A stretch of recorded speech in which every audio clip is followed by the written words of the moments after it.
সময় বাদ দেছে কিটা? হ্যাঁ, এই এরে বাদ দেছে কিটা সন্ধ্যের সময়? আব্বা, মার এটা কি না, মার কোনো দোষ নেই, আমি নিজেই বাদ নিছি। সারাদিন বাদামের মতো ঘুরবি, কোনো কাজ কাম করবি নে, আর সন্ধ্যের সময় এসে বাদ বাড়ি নিবি কেন? 2 টাকা ইনকাম করা যায় না? আরেক বেটার ইনকাম করা টাকা খাস, তোর লজ্জা করে না?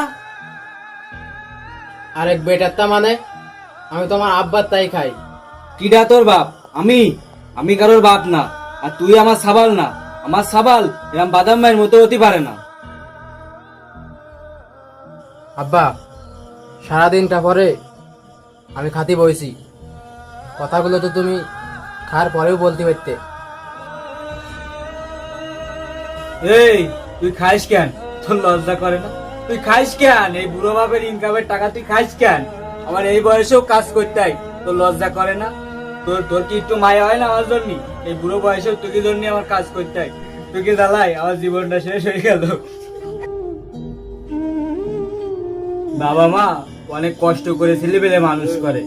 সব বাবা মার একটা আশা থাকে যে পোলাপান বড় হলি পার উপর পা তুলে বসে বসে খাবে।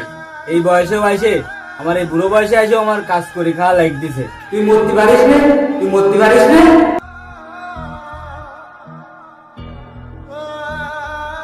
হ্যাঁ, আমি মরবো, আমি মরেই তোমার শান্তি দেবো।